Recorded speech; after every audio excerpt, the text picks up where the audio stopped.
Welcome to Creative Conversations for Change. My name is Sonia Renee.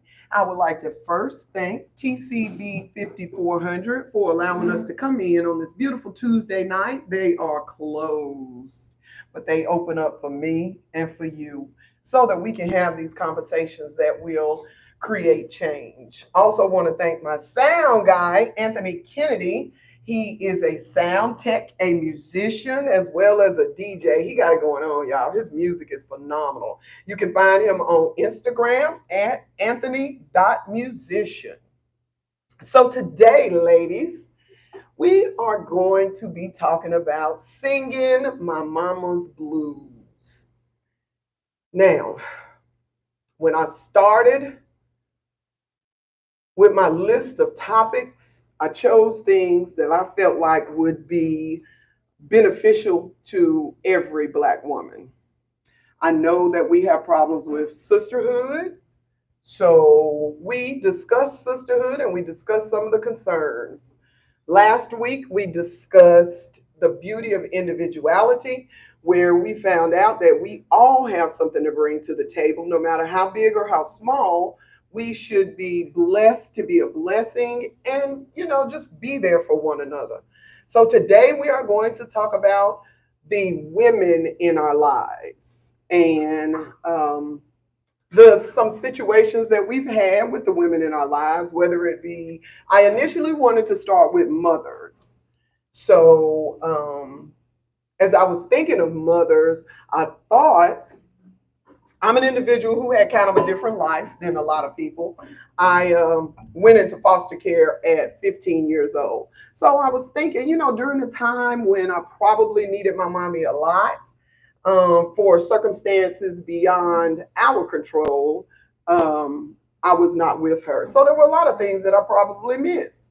Then I had to challenge myself to look back to see what type of issues I had with my mother and the women in my family. And I learned a lot. Just last night, I learned a lot. So I do very deep meditation sometimes. And when I meditate, especially the day before a podcast, I have a specific topic on my mind and I stick with that specific topic. I ask my spirit guides and my ancestors to lead me to the answers to the questions that I have in my head. So last night in my meditation, a lot came up. A lot came up concerning my mother. And I was like, why are all these things coming up with my mom? Because this is my guest. Her name is Epiphany Woodson, DJ Kada. And she is my god sister. So my mother basically raised her. Yeah, help raise me. It's like a second mom to me. Yeah. Yeah. Mm-hmm. So in thinking, when I called her and asked her if she would be willing to come on and speak tonight, she initially said, I don't have any mommy issues. And she doesn't, because her mom is my godmom. So one of my godmothers, and her mother is fantastic, just fantastic. Very open-minded, very understanding that individuals get to make their own decisions, and when they make their own decisions, they deal with the consequences of the choices that they made. Mm-hmm. So I was reflecting on my relationship with my mama and your relationship with my mama. Mm. And I was thinking, my mom was such a phenomenal caretaker of y'all. What happened? Because it was 6 of y'all. Mm-hmm. 5, probably 4 at the house at most times. Mm-hmm. And I could not understand it. I could not understand it. It bothered me. I'm going to be honest. I said I was going to use this platform to speak on things that mean something, and this means something to me. So I was trying to find out where the disconnect came between my relationship with my mama and your relationship with my mama, and what's the big difference? Because you are outspoken. You remind me a lot of me in a few ways. Mm-hmm.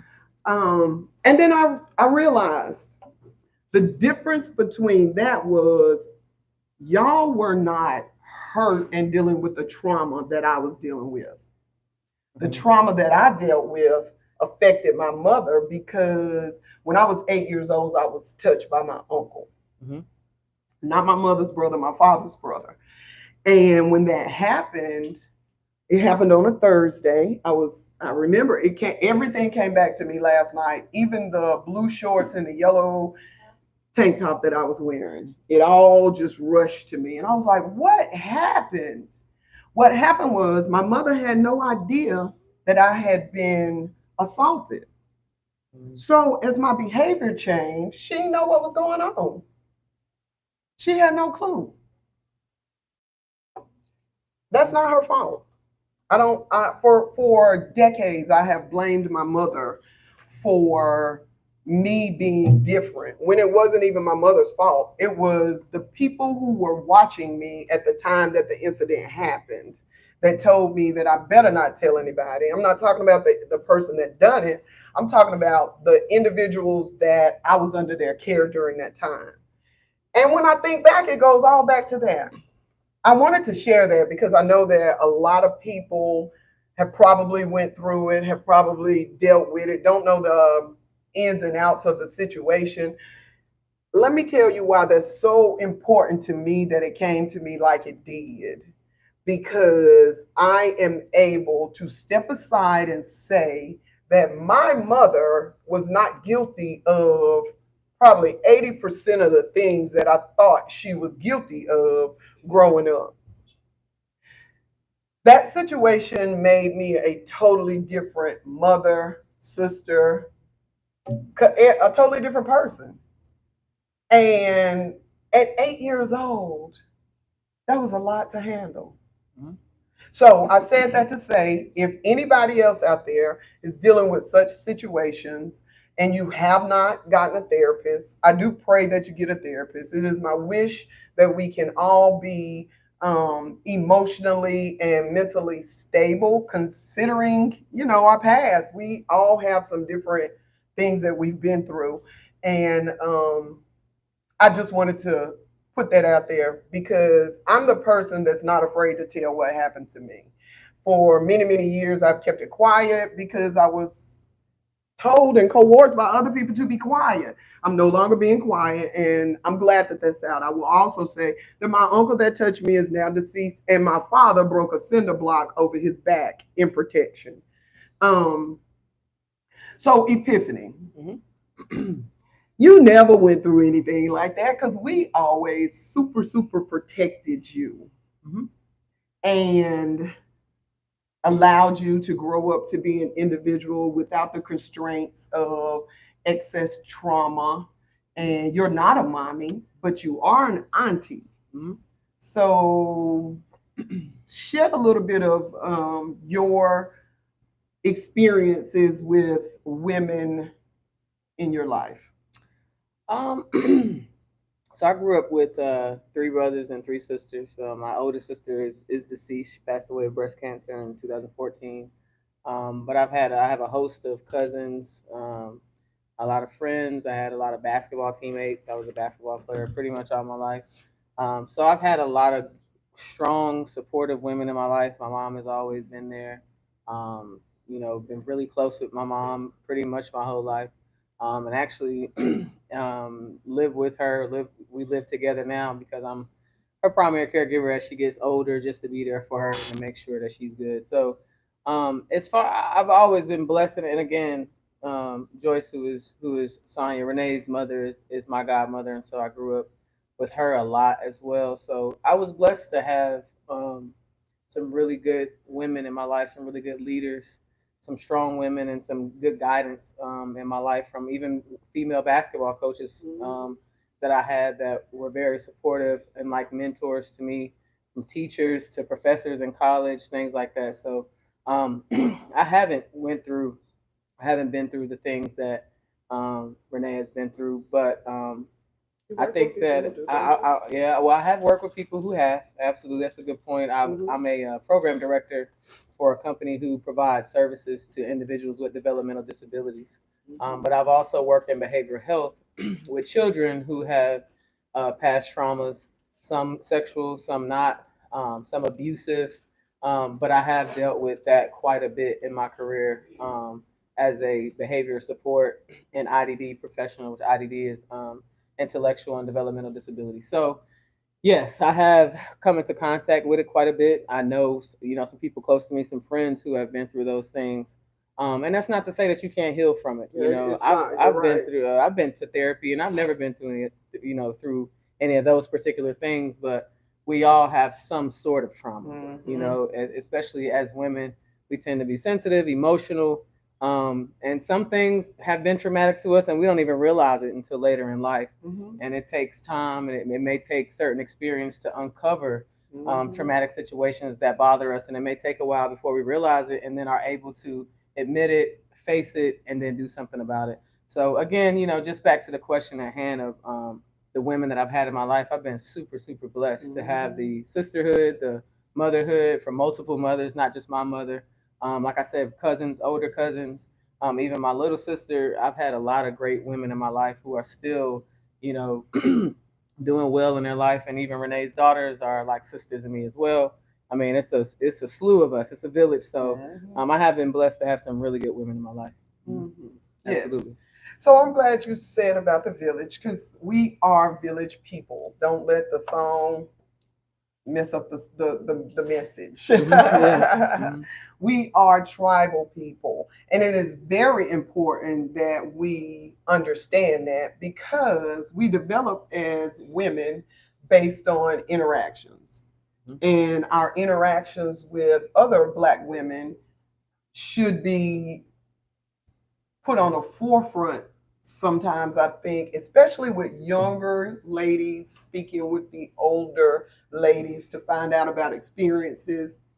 Now we're talking about things that we get from our mothers and the matriarchs of our family. So my father's mother was part American Indian.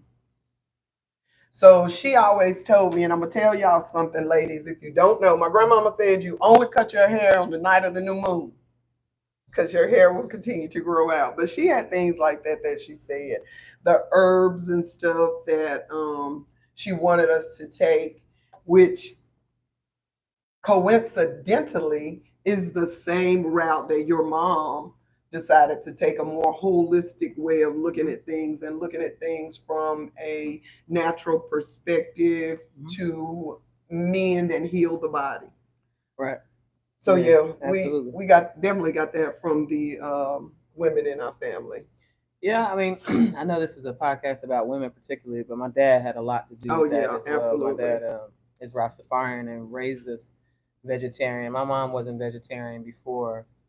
Well, she was for a short time before my father, but that was something that came about more so because my father, but was continued and agreed upon with my mother as well, which is something I'm very thankful for. Most people are shocked when I tell them, I've never had a burger, I've never had steak, I've never had shrimp, I've never had crab legs, I've never had ribs. I don't even eat eggs. But you eat chicken, don't you? I'll eat white meat chicken off the bone. I'm not a wings fan. I'll eat like a turkey sandwich, but other than that, maybe some fried flounder fillet with no bones, burnt every now and then with a bunch of hot sauce and tartar sauce. So I can't taste the fishy taste. But outside of that, I'm just not I never became a meat eater, because that's for the first 13 years of my life. I couldn't even participate in the ice cream parties at school because the ice cream had cow's milk in it. Right. So we had carrot cake, homemade carrot cake that was vegan for our birthdays. I never had a birthday cake.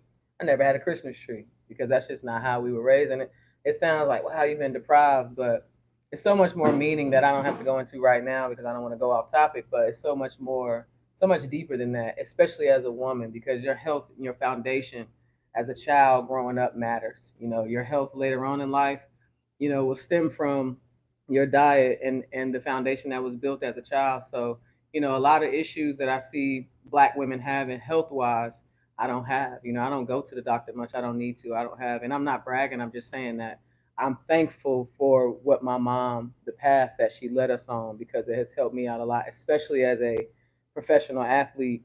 I needed a good diet. And so that definitely, the herbs, the diet was definitely a great thing. Yeah. Yep. So what about, because I know your mama to be an encourager. and pushing you into professional sports wasn't something that she really had to do because you had the absolute drive to do it anyway. However, Right. she was your biggest cheerleader. I recall I got into some trouble when I was about 12 or 13. My mama called your mama, and my mama said, "Come and get her." And she came and got me. And we had a talk that day that I think helped change my life. Really? She told me that everything I want to say is possibly can be said. But just because I want to say it doesn't mean that I should. Right. Right. Which was a lesson that carried me a long ways. A long ways. She taught me to open up my eyes and see what's around me, pay attention to my surroundings, so that I can see which way I need to move as a lady. And that was important. That was very important. Yeah, I would say I probably I can attest to that, but in a little bit different of a lane, I guess you could say. My mom was very upset when she found out that I was LGBT.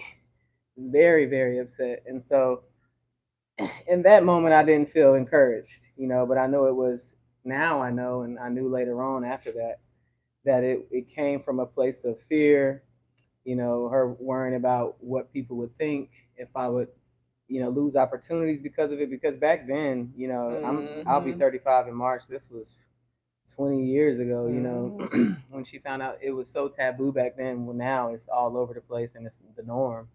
But it was out of fear, and just wanting what was best for me. But outside of that, oh, she's always been encouraging. But she was one of my biggest cheerleaders. But she wasn't always able to be there at all of my games because she was such a working woman. Yeah, and that now is the reason that I am. I have a full-time job. I'm a DJ.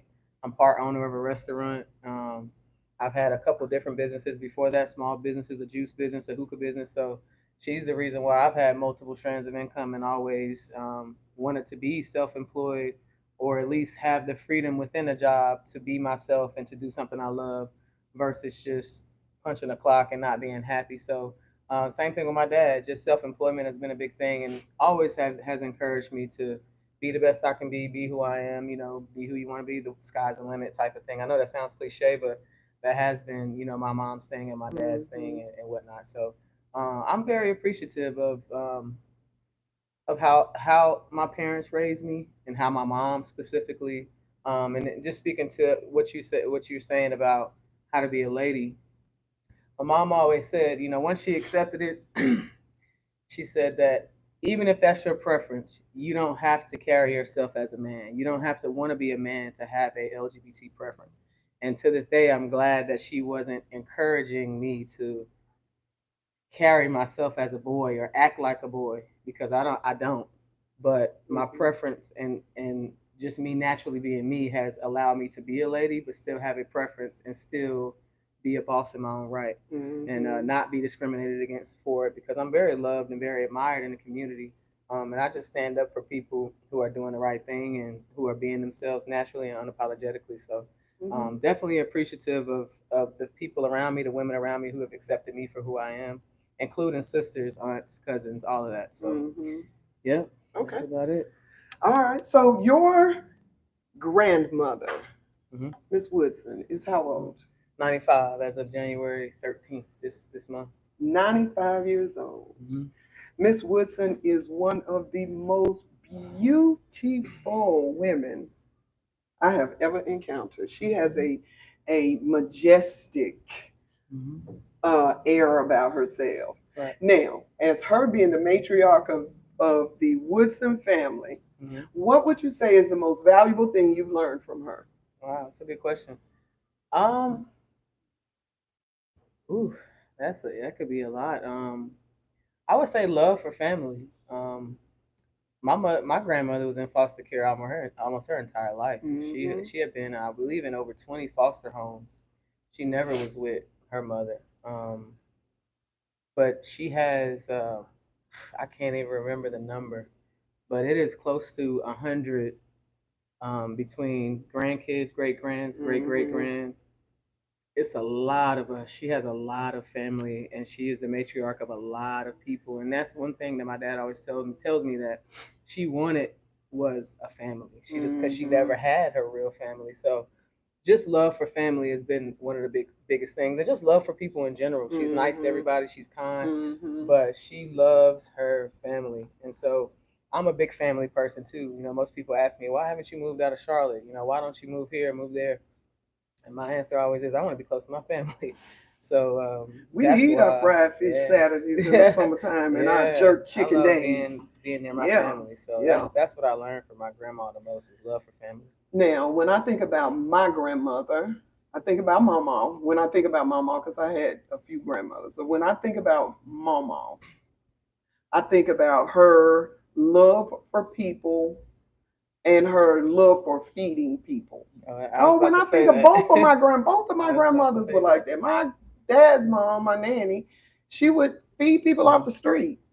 Yeah, if you don't have anything to eat, you look hungry. Come on in here, let me fix you a hot dog.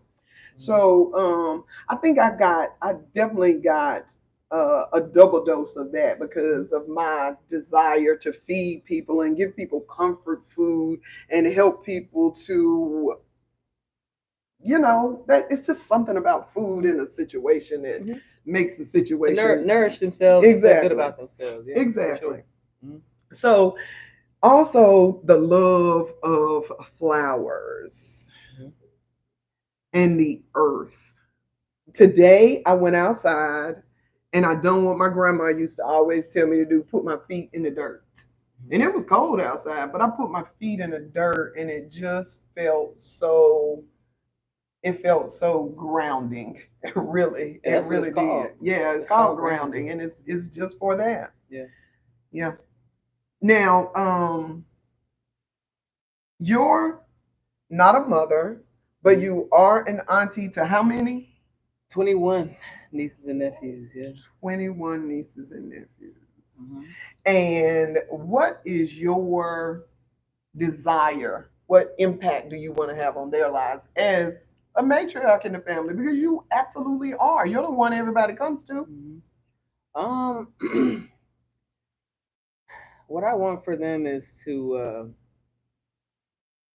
be open-minded when it comes to careers. Don't limit yourself to one thing. You know, try different things. Be worldly. Be open-minded to who other people are. Be accepting of others. And, you know, some people have special needs. Some people are not the typical person or not the traditional person that you would expect, or whatever society puts in place. Always be open-minded to new opportunities.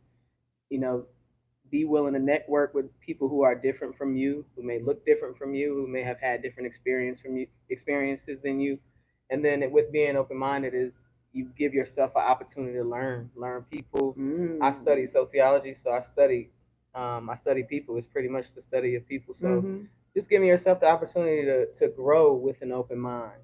So that's what I would want for them, because I never really knew what I wanted to do in life other than play basketball. And when that was over, I had to try a few different things to figure out what was for me. And so I've worked for CMS. I was a BMT in CMS. I was an ISS teacher in CMS. I was a basketball coach in CMS. I've worked in behavioral health with kids. Now I'm working in developmental disabilities. And so I took this love language test twice, and both of them said that my love language is service, is service to others or service to people, just the service industry in general. So that's what I love. So I had to be open minded and figure out. I had to try a couple different things. I was also working for a construction company. I worked at Food Line when I came back from overseas. Now I'm in a restaurant business. I'm in the DJ music business, entertainment, and I'm in developmental disability. So you got to be open-minded, try different things, go different places, travel, get out and learn something, be worldly, and figure out what's for you. And it may not be $1 million gig, but if it's fulfilling and it's touching other people's lives, then you're doing the right thing. So I agree wholeheartedly. Now you said something and I jotted it down. You said to be open-minded. So, since we're talking about women in our lives, I must say I grew up around some of the most closed-minded women ever. So, my grandmother, my maternal grandmother, was married to one man her entire life. Now, she said she never knew another man. She grew up on a farm. She grew up with like 14 or 15 siblings during an era when women were supposed to be submissive and raise children. I was taught by that grandmother to go to school, get married, and have a family. And that's what I thought I was supposed to do. So that's actually what I really done. And that was not for me. It was not for me. I dread that so many older people are so close minded because it forces us sometimes to do things that people around us don't necessarily like. I'm talking about anything out of the box. I'm talking about the 70s going from dashikis to bell bottoms. I'm talking everything was scrutinized. And now we live in a world where nothing is scrutinized. Everybody seems to have a wide perspective of what and the way things should be. I am a proponent of going back to some of the old things, though. What do you? What's your take on that? Because I think that the dating scene is horrible. I think I'm single. I think that the single parenting thing is just horrible. I hate that so many children are having to be raised in one parent households. I don't like some of the attire that I see on some people because I think that if you wear pajamas all day long, you're walking in your sleep. I just think that you need to wear your clothing outside. I was taught that undergarments belong under your garments. I was taught that a pair of pants that had belt loops is supposed to have a belt with it. So I try to subscribe to all of those things. And I think if we go back to some of those things, we might can get a better handle on some of the berserkness that's going on out there. I don't know. That's a tough one. I mean, for me, I was born in '89, so I feel like I'm kind of part of the new generation, but also was a part of the previous generation. I'm kind of a tweener. But when the '90s hit, things started to change. You know, I feel like in the '90s mainly, from '89 and before, prior to, that was the more what people call old school era. You know, when we didn't have cell phones and so much, and we didn't have computers were just kind of coming out. Laptops weren't, desktops were the big thing. If you got a cell phone that had minutes, and you had free minutes after 9 o'clock, so that was, that was a time where we were outside. We were literally outside on the playground and playing basketball at the local court and riding bikes and throwing rocks in the pond and things like that. Those are the things that we used to do. And so it was safe to walk home from school and walk up the street to your friend's house without a cell phone to call home. And you knew to come home at the street lights. The unfortunate thing is that I don't think we're ever going to go back to that.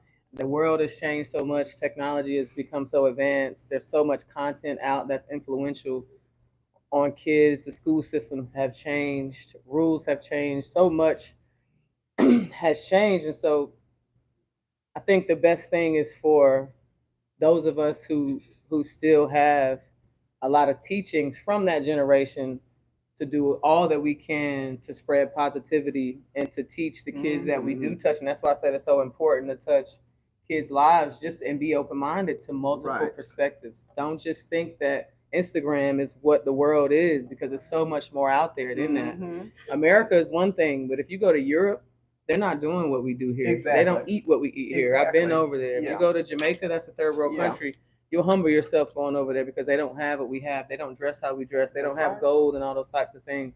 You know, there's rules in China and Asian countries that they have to follow, from the content they can watch on TV to, you know, things that they can and can't say. So it's not the whole world, it is America. So, you know, I hope to see that we keep at least some tradition going with like you said, you know, the style of dress, the appropriateness, just how you carry yourself, respect for adults. You know, I've seen so many videos of students cussing out teachers, fighting teachers. That was unheard of, It was. back in the day. So that's the unfortunate part. All we can do is what we can do, control what we can control and do our part. And you know, some kids, you know, some will fall through the cracks. People are having kids at a lot younger age these days. So you have a lot of younger youth raising kids who aren't even fully raised themselves, and some of them haven't been raised. And you're right. Up to the time, you know, by a solid household. I mean, not saying they haven't had anyone. So, you know, I that will be an ongoing conversation forever. You know, it's really no right or wrong answer, or no, you know, magic word that anyone can say about that.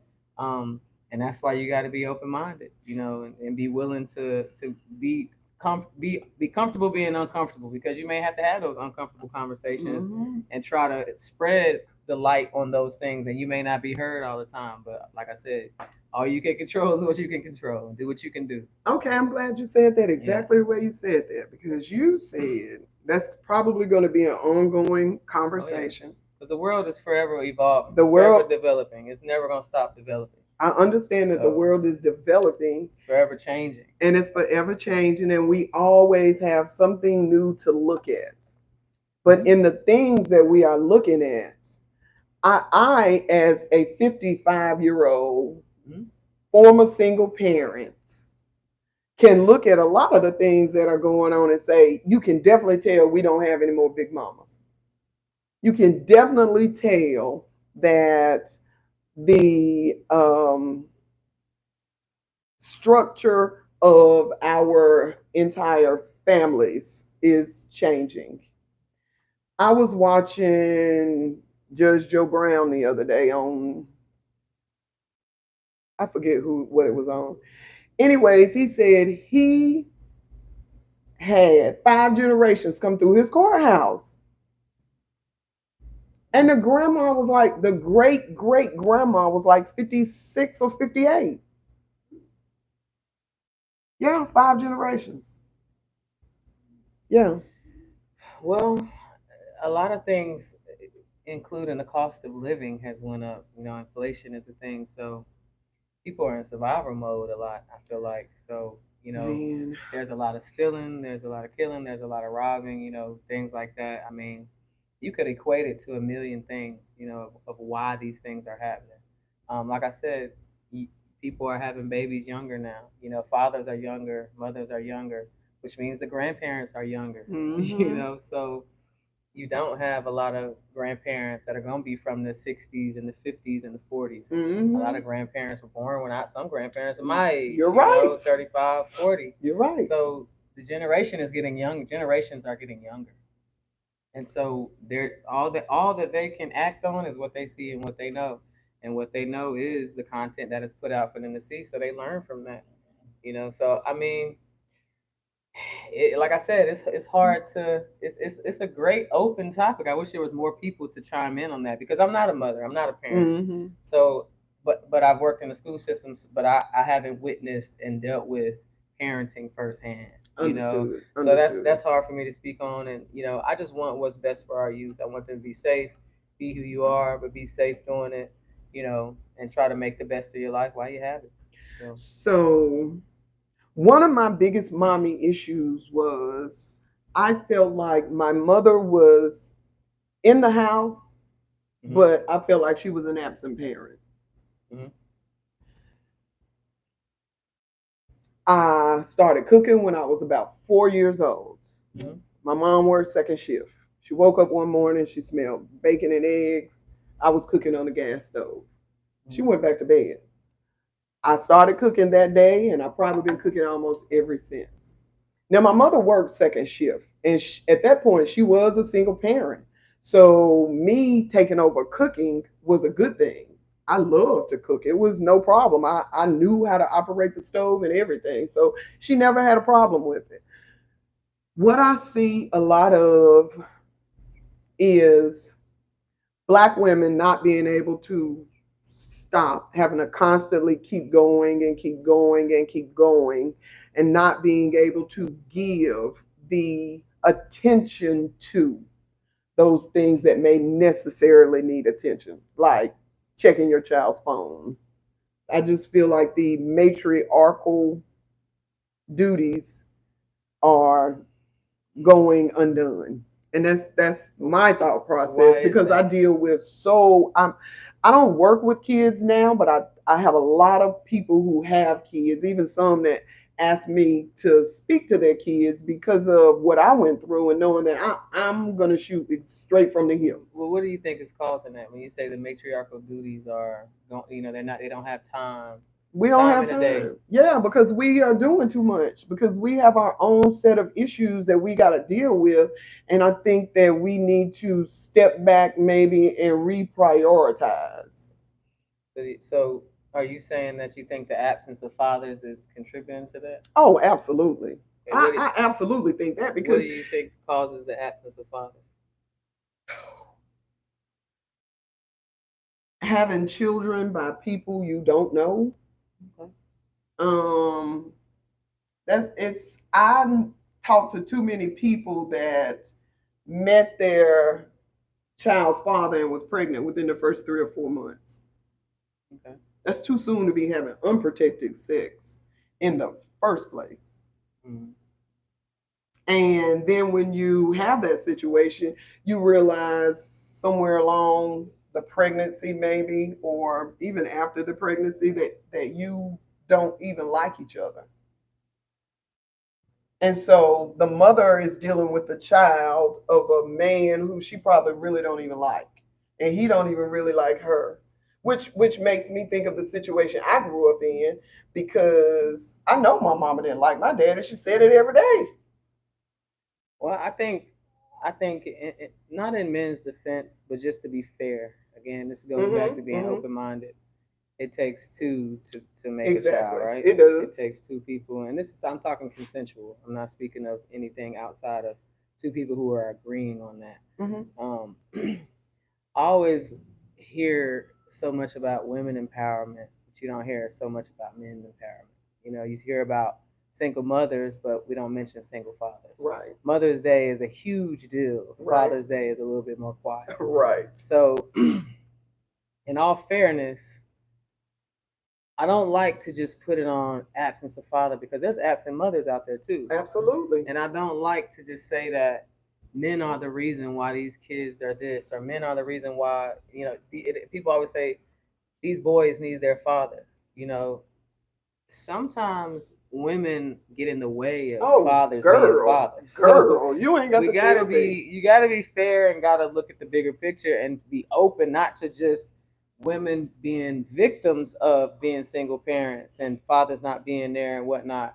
We also have to self-evaluate and make sure that women are allowing, even if we lay down within 2 or 3 months and had this child, what can we do outside of what's best for me and you, and do what's best for the child? Exactly. And so some men fall short of looking at the bigger picture. Some women fall short, and then it becomes conflict. And then who ultimately loses in that situation? The child. Every single time. The child. Every single time. So, it's not just women. It's not just men. It's just us as a people. And this is not just Black people. It's white people. It's Hispanic. It's everybody. It happens more. We see it more among the Black community. Because we know Black people, so we're around Black people. So right. You see in your community what happens in your community. Yeah, the most. So, I just think that men have to do better, but we as women have to make sure we're doing the best we can as well, and making an effort to at least make it work. Put our issues as adults aside, because this child has to be here. You know what I'm saying? Right. This was our decision to do this, whether we were intoxicated, however it happened, it happened. So, I just, like, again, I guess my biggest 2 words of the night is being open-minded. because we got to look at both sides of things and see what we can do on both sides, because nothing is ever one-sided. Right. There's your side, my side, and then the truth. They always say that. So my it's thought three sides to process, the story. my thought process about what's going on in the Black family, to me, has nothing to do with the Black man or the Black woman. I really am a very strong believer that what's going on in the Black family is all indoctrinated. Like created socially, like a social, like social norms. You mean? You mean like Yes, something? I feel like there is definitely someone pushing the envelope to say what needs to be done, how this needs to be done. We hear it about it in the music industry, on media. You know, I just recently found out that when rappers come out with this music, even if they want to come out with something that makes a movement, a lot of that stuff is shut down. It's because they want us, the people who are in control, want us to be a particular way, knowing that if we ever come together, we will be the most powerful force the earth has ever had to deal with. We've been there before.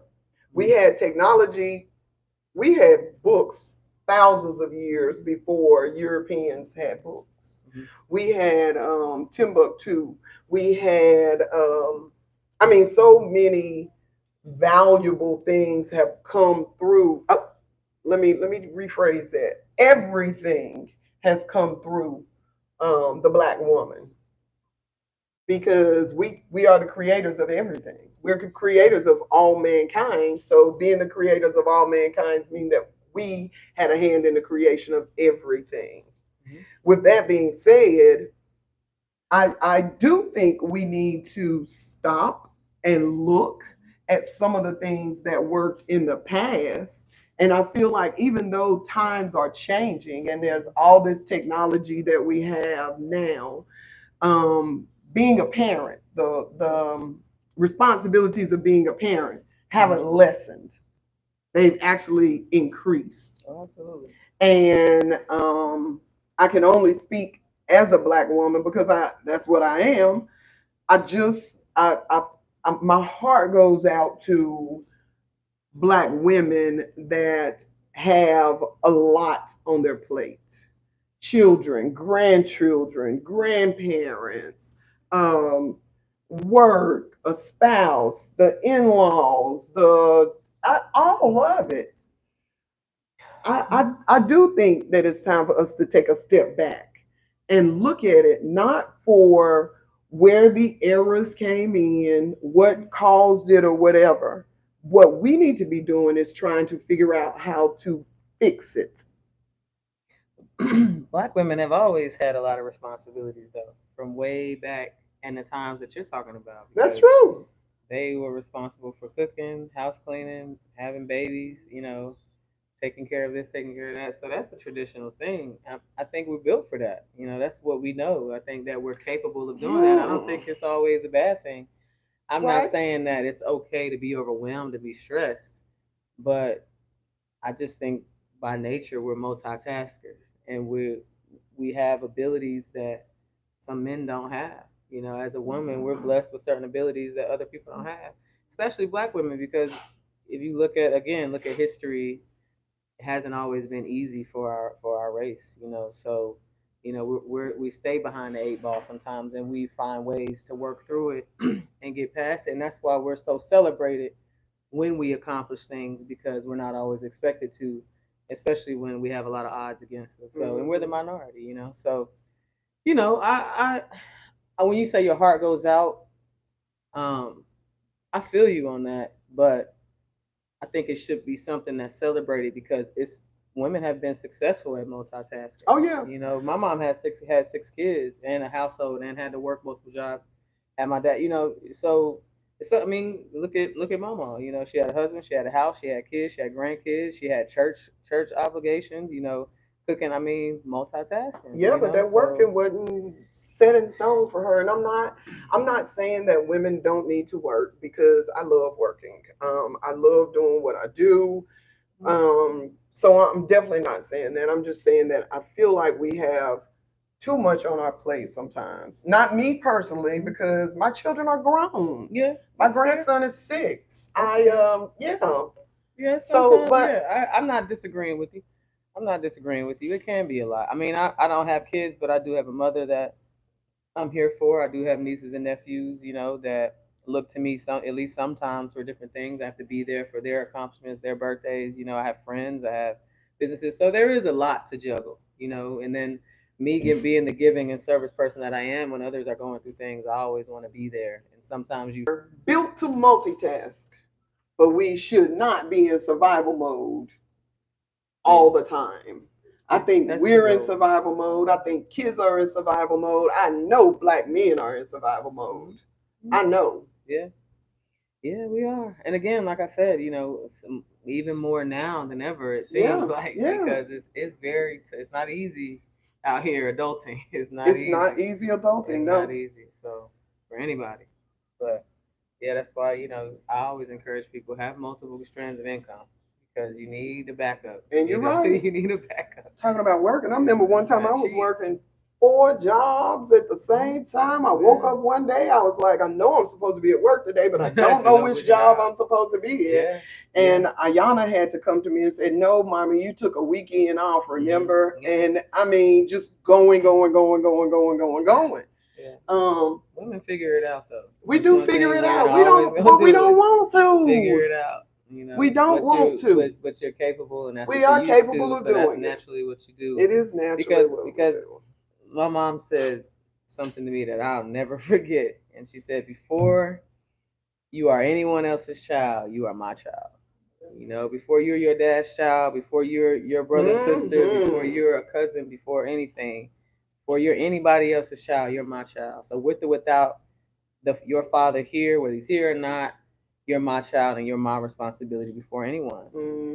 And so women typically feel that way. They always, this is my child. Yeah. Women call the shots a lot because you're the one that bared that child. Yeah. So you have a certain right to that child that innately and naturally that men don't have. And that's, whether it's consciously or subconsciously, that's your child. You chose to keep it. That's your body.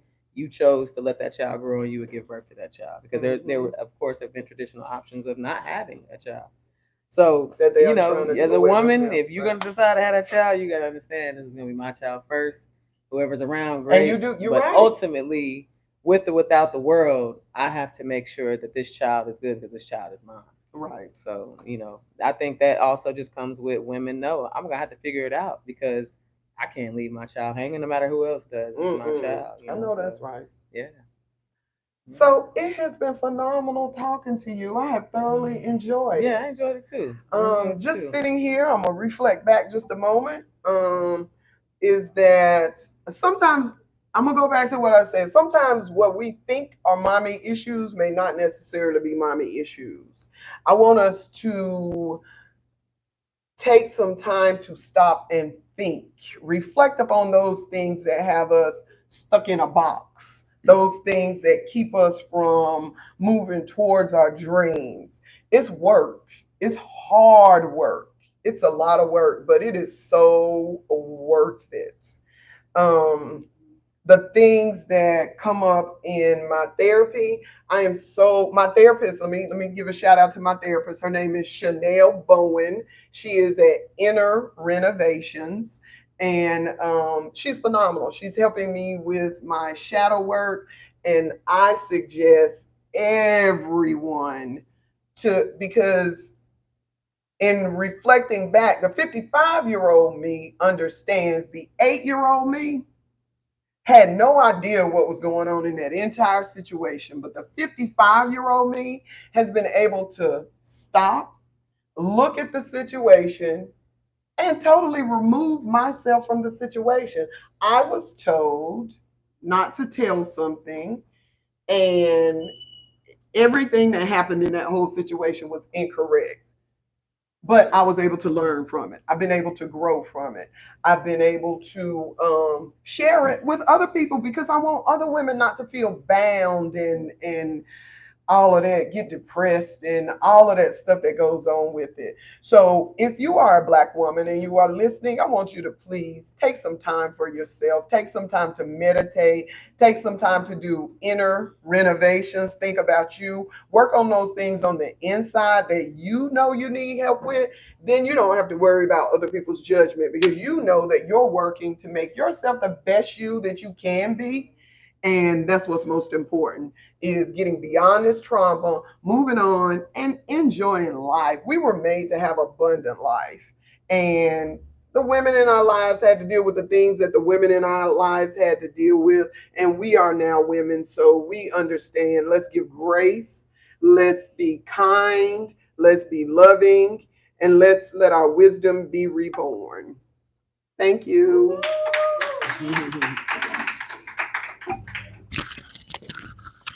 All right.